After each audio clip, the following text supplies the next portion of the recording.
세상에 완전 범죄는 없고 모든 범죄는 흔적을 남긴다고 합니다. 자, 그런데 말입니다. 그 흔적을 따라 사건을 파헤칠수록 오히려 의문만 늘어가는 사건들이 있습니다. 이번 특종, 꼬리에 꼬리를 무는 미스터리 19입니다. 범인의 정체는커녕 범행 수법조차 파악되지 않는 사건. 상식으로는 절대 설명할 수 없는 기묘한 사건까지. 그 누구도 예상하지 못했던 반전의 반전을 거듭하는 사건. 도대체 무엇이 진실인지 검은 안개에 쌓인 엑스파일을 열어봅니다. 하늘로 증발한 남자. 2006년 4월 1일 새벽, 미국 오하이오 주립대 학생이었던 브라이언 셰퍼는 친구들과 학교 인근 술집에서 술을 마시고 있었습니다. 자, 그런데 잠시 자리를 비웠던 셰퍼가 술집 폐점 시간이 되어도 돌아오지 않는 겁니다. 술 취하면 먼저 가잖아요. 자, 친구들도 처음엔 그렇게 생각을 했습니다. 하지만 다음 날에도 연락이 닿지 않고 셰퍼의 행방을 알 수 없자 실종 신고를 했고요. 자, 이후 수사를 시작한 경찰은 그의 마지막 행적이 기록된 술집의 CCTV에서 수상한 정황을 포착했습니다. 친구들과 함께 건물에 들어선 셰퍼의 모습을 보셨죠? 자, 얼마 뒤 술집에서 나온 셰퍼가 낯선 여성 2명과 얘기를 나누다가 다시 술집으로 들어가는 모습이 보입니다. 이것이 셰퍼의 마지막 모습이었던 겁니다. 여기서 나오는 게 없다고요? 그렇죠. 이 건물의 출입구는 단 하나. CCTV에 보이는 에스컬레이터 아래에 있는 문이 유일한 출입구인데도 말이죠. 셰퍼가 술집에서 나오는 모습이 CCTV에 찍히지 않았던 겁니다. 그럼 뭐야? 술집 안에 어디 있겠네. 나가는 통로가 거기밖에 없다면서요. 그렇죠. 어디 있겠네, 그 안에. 그 마지막으로 얘기한 사람들이 그 여성분들이니까 그분들을 찾아가지고 그렇지. 물어볼 수 있잖아요. 무슨 얘기를 했는지. 그렇죠. 자, 조사 결과 해당 여성 2명은 셰퍼 실종 사건과는 무관한 것으로 밝혀졌습니다. 뭐 어떻게 된 거야? 자, 경찰은 셰퍼가 잔혹하게 살해 유기되었을 가능성도 염두에 두고 술집 안을 샅샅이 뒤졌지만 살인 흔적은 물론 그의 시체조차 발견할 순 없었습니다. 혹시 옷을 갈아입고 막 변장해서 숨어 나간 거 아니에요? 그렇지. 그럴 수 있죠. 문제는 이 셰퍼에겐 그럴 이유가 전혀 없었다는 겁니다. 누군가한테 쫓기거나 시비가 붙은 상황도 없었고요. 친구들과 즐겁게 술을 마시다가 갑자기 아무 이유 없이 변장해서 도망갈 이유가 없었던 겁니다. 그치, 이상하네. 그리고 그가 실종되기 몇 시간 전 셰퍼는 여자친구와 통화까지 했다고 합니다. 그녀는 전혀 대화 속에서 이상한 낌새를 느끼지 못했다고 합니다. 게다가 여행 준비 잘하고 있지? 나 엄청 설렌다. 그럼 즐거운 여행이 될 테니 기대하라고. 여행에 기대감에 부풀어있던 그가 일부러 사라질 이유가 전혀 없다라고 주장했습니다. 뭐 어떻게 된 거지? 유령인가? 자, 분명히 건물에 들어왔지만 나간 모습은 없는 남자. 사건은 그가 사라진 지 15년이 지난 지금도 여전히 미궁에 빠져 있습니다.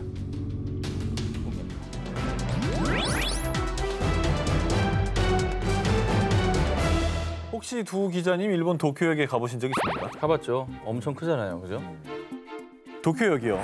하루에 열차 출도착 횟수가 약 3,000회, 하루 이용객이 약 140만 명, 지상, 지하, 신칸센 포함해서 총 30개 라인이 있어서 일본 철도의 심장부로 불리는 곳입니다. 이번 특종은요, 수많은 인파로 북적이는 도쿄역에서 발견된 미스터리한 가방에 대한 얘기입니다.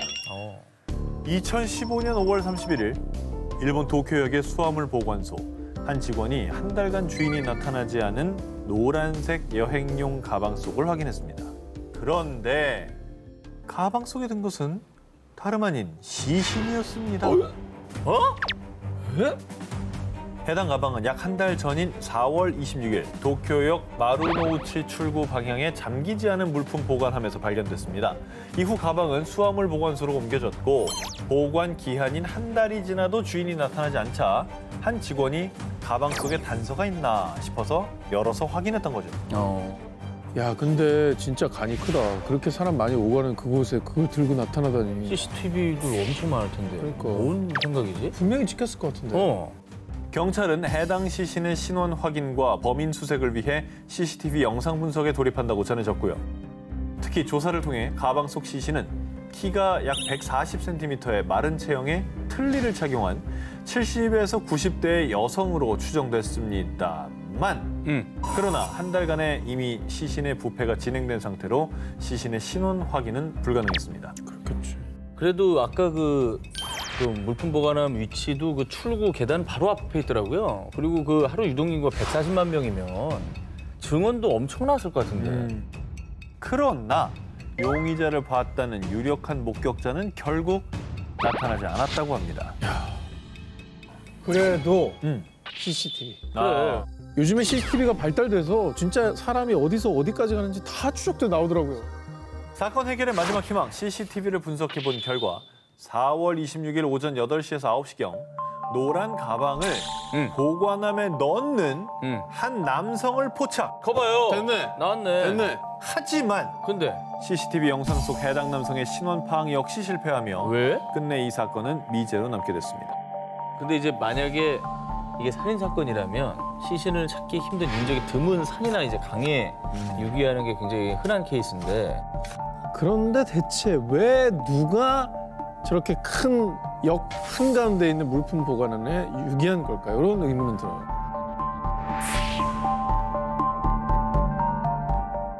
(2009년 2월 2일) 미국 뉴멕시코주 엘버커키의 사막 지역 웨스트메사에서 반려견과 함께 산책을 하던 한 여성. 그리고 그녀의 눈에 띈 무언가. 그것은 사람의 뼈, 백골이었습니다. 이 백골의 발견은 거대한 연쇄살인 사건의 전모가 밝혀지는 시작에 불과했습니다. 해당 백골 발굴 작업 도중 무려 12개의 백골이 추가로 발견됐던 겁니다. 한 지역에서? 그러면 저기 여기 나왔다는 거는 이제 11명의 시신이 같이 매장이 돼 있었다는 얘기네. 최소한이죠. 최소한. 와우. 그리고 또 하나의 충격적인 사실. 백골들의 DNA 확인 결과 이 지역에서 발견된 11구의 백골은 2001년에서 2005년 사이에 실종된 여성들이었는데요. 이들의 공통점, 바로 매춘 여성들이었습니다. 그렇게 피해자들의 신원 확보는 했지만 CCTV도 목격자도 없는 상황. 이 사건은 그대로 미궁에 빠질 뻔했는데요. 그러던 중 다행히도 두 남성이 유력 용의자로 지목됐습니다. 첫 번째 용의자 이름 조세프 블레아.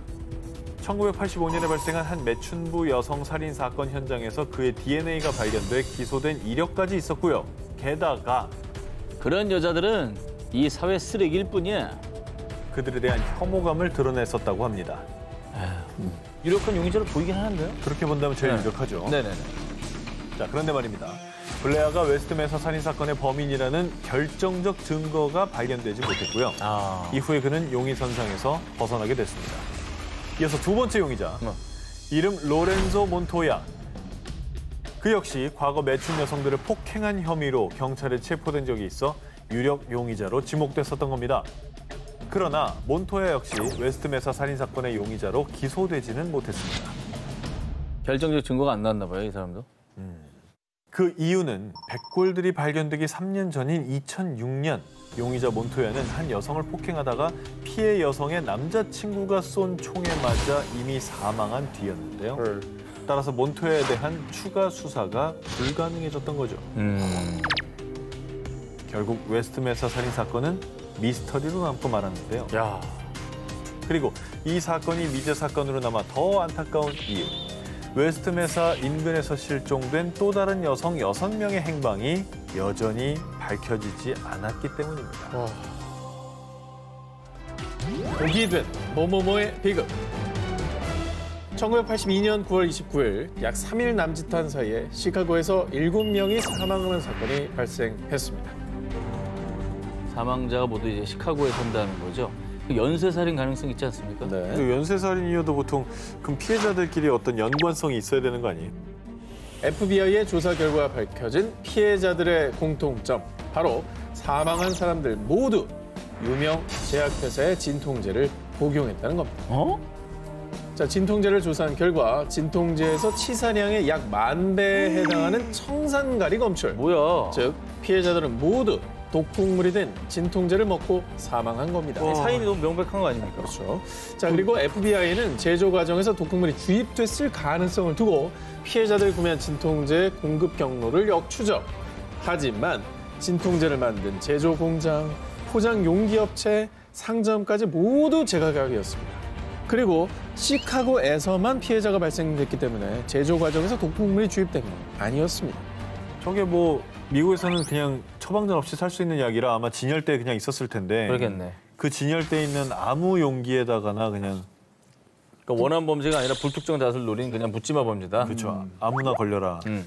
얼마 후 사건을 해결할 결정적인 단서가 세상의 모습을 드러냅니다. 추가 살인을 막고 싶다면은 100만 달러를 보내. 약을 제조한 제이사 앞으로 한 통의 협박 편지가 도착. 지문 감식 결과 편지를 보낸 사람은 30대 남성 제임스 루이스였습니다. 제약회사를 협박하려고 이렇게 있구만. 그 이제 사건 실마리 다 풀리고 있는 거 아니에요? 지문은 너무 확실한 건데. 자, 그런데 용의자 루이스는 협박 편지를 보낸 건 맞지만 자신이 독극물 테러 사건의 범인이 아니라고 주장. 무엇보다 결정적으로 난 사건 당시 아내와 뉴욕에 있었다고요. 그에겐 용의선상에서 벗어날 수 있는 확실한 알리바이가 있었던 겁니다. 자, 그렇게 사건은 미궁에 빠졌고요. 지금까지도 독극물 진통제 테러 사건의 미스터리는 풀리지 않고 있습니다. 오카야마 지하 호수 행방불명 사건. 2008년 1월 5일 오후 6시 15분. 일본의 오카야마 현의 한 경찰서로 걸려온 한 통의 전화. 히메사카 동굴 속 지하호수에 사람이 빠졌다는 신고 전화였습니다. 신고자는 탐구 동아리 회원들로요. 그들은 동아리 회원 중 한 명인 나구라 유우키가 호수에 빠져 실종됐다고 설명했는데요. 아니 동굴 탐험 같은 건 보통 이렇게 단체로 다니지 않아요? 그렇죠. 혼자 이렇게 실종될 수가 있나요? 길을 잃으면 그럴 수 있죠. 아니 그 몰려다니고 막 그러지 않나요? 몰다니다가 괜히 여기 신기해서 이렇게 들어가다가 혼자 길을 잃어가지고 네, 뭐 그럴 수 있지 않을까요? 오전 11시 30분 나구라를 포함한 5명의 회원들이 동굴 탐험을 시작했고 오후 2시쯤 동굴 속에 있던 지하 호수에서 수영을 하기 위해 들어간 나구라가 어느 순간 갑자기 사라졌다는 것이었는데요. 아 근데 아까 오후 6시 15분에 신고했다고 했잖아요. 오후 2시에 실종이 됐으면은 실종되고 신고하기까지가 한 4시간을 그냥 날린 거 아닙니까? 너무 오래 걸린 거 아니에요? 찜찜하죠. 네. 자, 그렇습니다. 동굴 입구와 사건이 발생한 지하 호수는 편도로 한 1시간 반 거리. 동아리 회원들이 오후 2시에 사고를 목격하고 신고를 위해 동굴 밖으로 나왔다고 하더라도 늦어도 4시쯤에 신고가 들어갔어야 되지만요. 그렇지. 이 2시간이 넘는 긴 공백이 있는 겁니다. 하지만 이 공백에 대해서 동아리 회원들은요. 아니 거기 길이 워낙 험해서 헤매느라고 나오는데 오래 걸렸어요.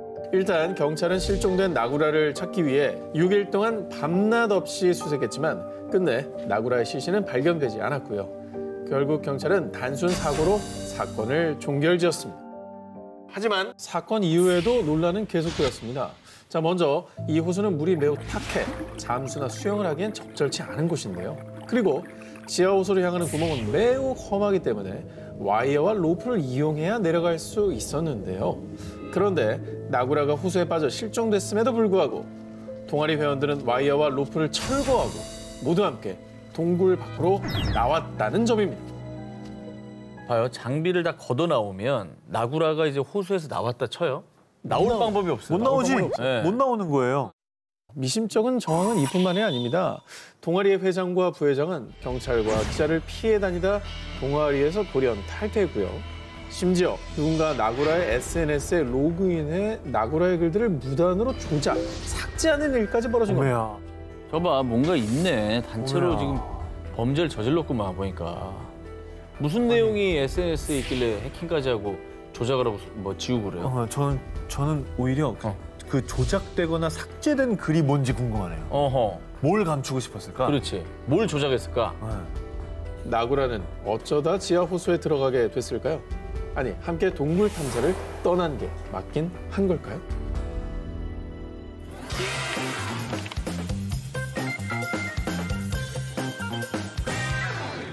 (1990년대) 미국 최고의 아역 스타인 6살 존 베넷 패트 리샤 램지. 램지는 뛰어난 미모와 끼로 수많은 어린이 미인 대회상을 석권, 미 전역에서 큰 사랑을 받았습니다. 그런데 이 사랑스러운 아이에게 정말 끔찍한 비극이 벌어졌습니다. 때는 1996년 12월 25일 크리스마스 파티를 마치고 고요하게 방에서 잠들었던 딸 램지가 다음 날 새벽 감쪽같이 사라진 겁니다. 그리고 부엌 쪽 계단에서 발견된 의문의 편지. 딸을 무사히 돌려받고 싶으면 11만 8천 달러를 준비해. 램지를 납치했다는 협박 편지로 다급해진 엄마 패 씨는 은밀히 경찰에 신고, 경찰과 함께 납치범의 연락을 기다렸지만 추가 협박 전화는 없었다고 합니다. 그런데 말입니다. 사건 수사를 위해 램지의 집을 수색하던 경찰을 경악하게 한 것.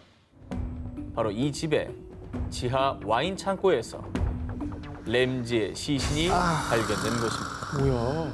뭐야? 우리 애기 벌써 죽었네. 뭐야? 와, 이미 그렇게 해놓고 이미 죽인 거죠. 돈까지 뜯어내려고 했었던 거예요? 그렇죠. 진짜 파렴치한 놈이다. 그렇게 수사에 혼란을 겪던 중 경찰이 지목한 첫 번째 용의자.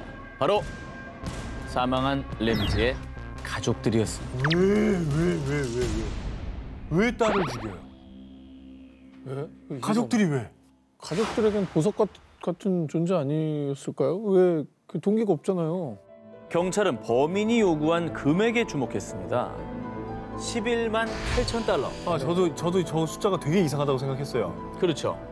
이 금액은 놀랍게도 램지의 아빠 존이 연초에 받은 보너스 금액과 정확히 일치했습니다. 게다가 협박 편지는 그 집에 있던 종이와 연필로 작성한 것이었는데요. 하지만 램지의 부모는 억울함을 호소, 10만 달러의 현상금을 걸고 사설 탐정과 변호사를 고용하는 등 진범을 찾기 위해 백방으로 노력했습니다. 근데 왜 11만 8천 달러지? 보너스에 대해서 알고 있는 누군가. 보너스를 얼마 받은지 알고 있는 그죠? 어쨌든 일면식이 충분히 있는. 면식범. 네. 범인을 단정할 명확한 증거가 나오지 않는 상황. 경찰은 램지 집 인근에 거주하는 성범죄자들을 대상으로 수사를 확대. 하지만 모두 뚜렷한 증거가 없어 석방할 수밖에 없었고요. 그렇게 사건은 미궁에 빠지고 말았습니다. 그러던 중 사건 발생 7년 만인 2003년 과학수사기법이 발달하며 램지의 속옷에서 타인의 DNA를 발견. 용의자 160여 명과 일일이 대조했는데요. 결과는 모두 불일치. 가족들은 의심받던 램지의 가족들 역시 범인이 아니었습니다. 그러면 용의선상에 오르지 않았던 완전히 제3의 인물. 그렇죠. 예, 그런 사람이 범인일 거네요. 램지가 사망한 지 10년이 지난 2006년 갑자기 자신이 램지 살인범이라고 주장하는 사람이 나타났습니다. 바로 아동 포르노 범죄로 체포된 존 마크 카였는데요. 난 램지를 사랑했다고요. 그는 의도치 않게 램지를 살해하게 됐다는 충격적인 주장을 했는데요. 하지만 조사 결과 램지의 속옷에서 발견된 DNA와는 불일치. 왜 그랬던 거야? 결국 과대망상 환자의 허위 자백으로 결론났습니다. 아니 피해자도 있고 용의자도 뭐 한둘도 아니었고 근데 범인은 결국 없고